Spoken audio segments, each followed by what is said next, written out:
Hello learner, आप सभी का इस वीडियो में स्वागत है। और आज हम देखने वाले हैं प्राचीन भारतीय रसायन विज्ञान का परिचय। और मैं बता दूं, यह जो पोर्शन है वो केमिस्ट्री 11th क्लास के एनसीईआरटी की बुक केमिस्ट्री के पहला चैप्टर सम कुछ रसायन विज्ञान के कुछ मूलभूत अवधारणाएं का पार्ट है।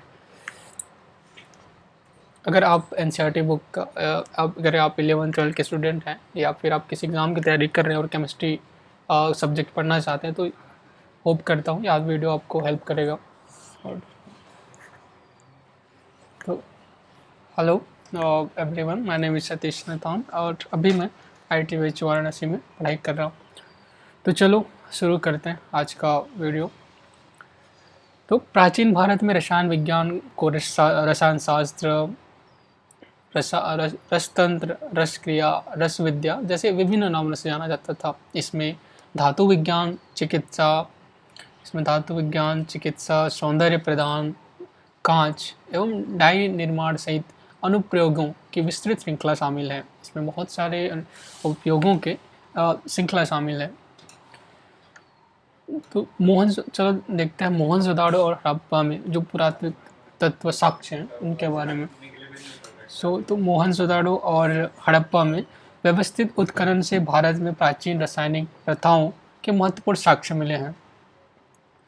हमारे पास मोहनजोदाड़ो हड़प्पा से, अगर इसमें हमने व्यवस्थित आर्कोलॉजी फाइंडिंग बोल सकते हैं, तो पुरातत्व संबंधित निष्कर्षों से निर्माण में पक्की ईंटों और पकी हुई ईंटों मतलब निर्माण, इससे क्या पुरातत्व निष्कर्ष से क्या हमें पता चलता है कि पकी हुई ईंटों के उपयोग और मिट्टी के बर्तनों के बड़े पैमाने पर उत्पादन पता चलता है, जिसमें मिश्रण, ढलाई और फायरिंग सामग्री भी शामिल है।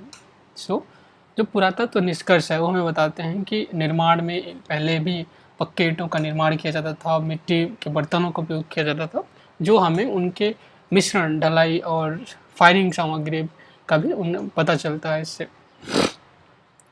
तो मिट्टी के बर्तन और कांच बनाना। मोहनजोदाड़ो में पाए गए चमकीले मिट्टी के बर्तनों के अवशेष प्रारंभिक मिट्टी के बर्तन उत्पादन प्रक्रियाओं का संकेत देते हैं। मोहनजोदाड़ो में जो पाए गए मिट्टी हैं वो हमें पुराने जो पाए गए मिट्टी के बर्तन वो हमें यह बताते हैं कि पहले भी मिट्टी के बर्तन उत्पादन किया जाता था। हड़प्पा वासियों ने फाइनेंस भी बनाया, जो आभूषणों में उपयोग किए जाने वाला एक प्रकार का कांच है, जो उनके उन्नत कांच निर्माण कौशल का प्रदर्शन करता है। हड़प्पा वासियों ने और क्या बनाया? फाइनेंस। और पहले तो उन्होंने क्या चमकीले मिट्टी के बर्तनों का भी उपयोग करते थे, फिर उन्हें और पता चलता हमें कि फाइनेंस भी बनाया जाता था, जो आभूषणों में उपयोग किया जाता था। और यहाँ क्या इंडिकेट करता है? कांच निर्माण, उनके कांच निर्माण का कौशल। धातुकर्म। हड़प्पावासी कुशल धातुकर्मी थे, और क्या थे वे? एक कुशल धातुकर्मी भी थे, जो सीसा, चांदी, सोना, तांबे जैसे धातुओं को पिघलाते और बनाते थे। उन्होंने अपनी धातु कर्म विशेषज्ञता का प्रदर्शन करते हुए टीन, आर्सेनिक के साथ मिश्र धातु बनाकर तांबे की कठोरता में सुधार किया। यह जो तकनीक है ये हमें इंडिकेट करता है कि उनका जो केमिस्ट्री बोल सकते हैं, रसायन में जो उनका नॉलेज था वो काफ़ी बृहद था। विभिन्न क्षेत्रों में कांच निर्माण। हस्तिनापुर तक्षशिला में पाई गई कांच की वस्तुएं प्राचीन भारत में व्यापक हस्तिनापुर तक्षशिला में पाई गई जो कांच की वस्तुएं हैं वे प्राचीन भारत में व्यापक रूप से कांच बनाने की जो प्रथाओं का संकेत देती है। ये जो हड़प्पा और मोहनजोदाड़ो के अलावा भी भारत के अन्य क्षेत्रों में जो पाए गए अवशेष हैं वे हमें यहाँ बताते हैं कि प्राचीन भारत में कांच बनाने का जो टेक्निक है वे व्यापक रूप से विस्तृत, बृहद क्षेत्र मतलब व्यापक रूप से फैला हुआ था। कांच निर्माण के उन्नत तकनीकों का प्रदर्शन करते हुए इन वस्तुओं को धातु ऑक्साइड का उपयोग करके रंगाया गया था। तो इस तरह हम देख सकते हैं कि हमारे एंशिएंट इंडियन में भी काफ़ी एडवांस हम लोग एंशिएंट इंडियन में भी केमिस्ट्री का काफ़ी ज़्यादा अच्छा खासा नॉलेज था।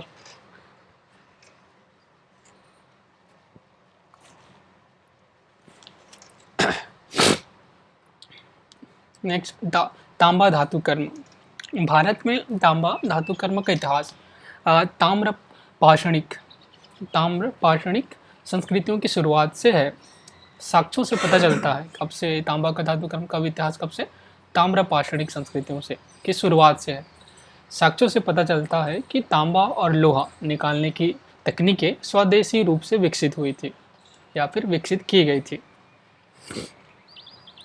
ऐतिहासिक परिप्रेक्ष्य ऋग्वेद, चलो और हम थोड़ा और ऐतिहासिक परिप्रेक्ष्य देखते हैं। ऋग्वेद और अन्य ग्रंथों में चमड़े की टैनिंग और कपास की रंगाई जैसी प्रथाओं का उल्लेख है, जो भारत में रासायनिक प्रक्रियाओं के प्रारंभिक विकास का संकेत देता है।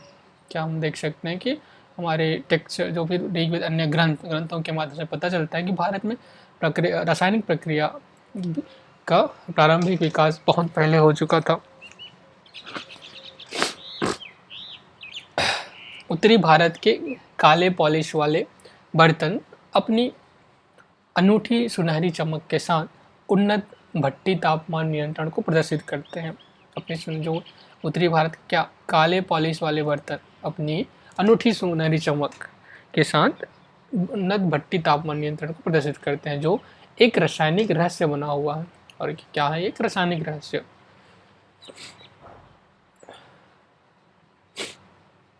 रसायन में प्राचीन भारतीय योगदान।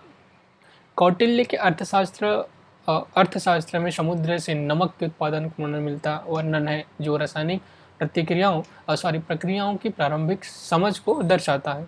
क्या है? कौटिल्य के जो अर्थशास्त्र है उसमें समुद्र से नमक उत्पादन का वर्णन है, जो कि हमारे रासायनिक प्रक्रियाओं का समझ को दर्शाता है।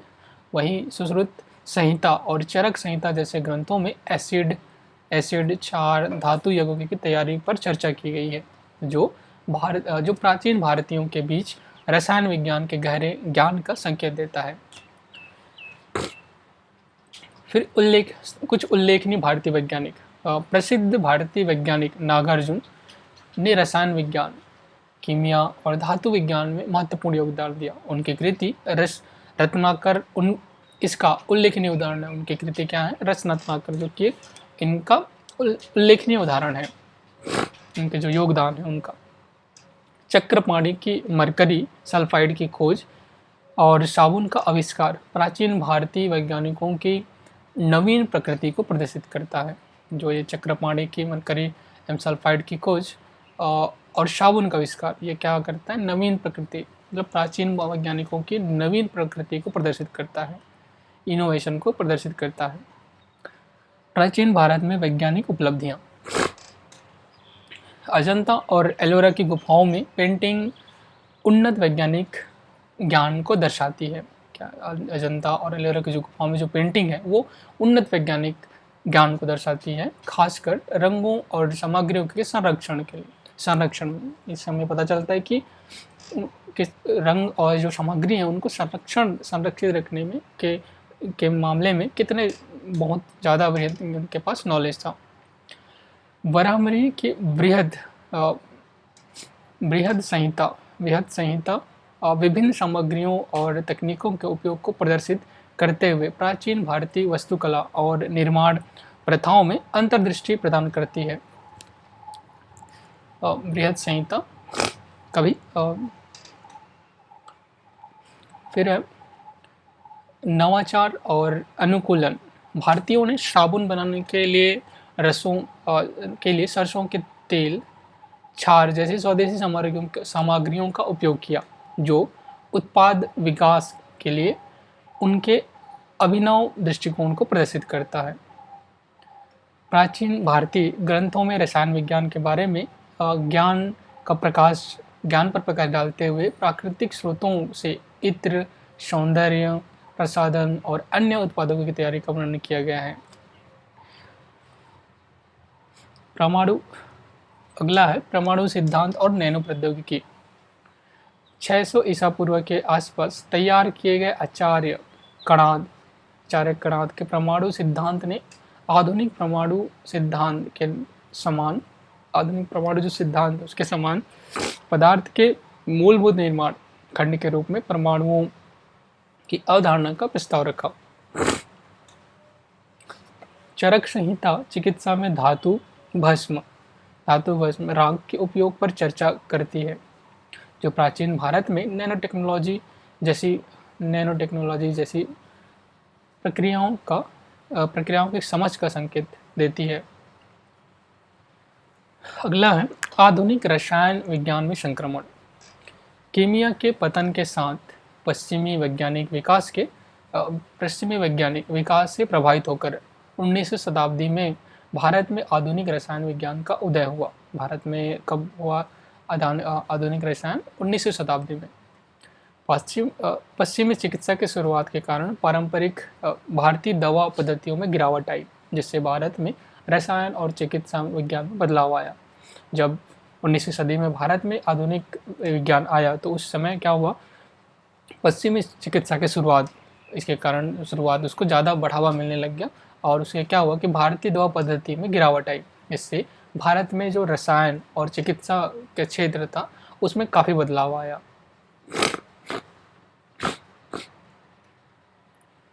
तो ये था पूरा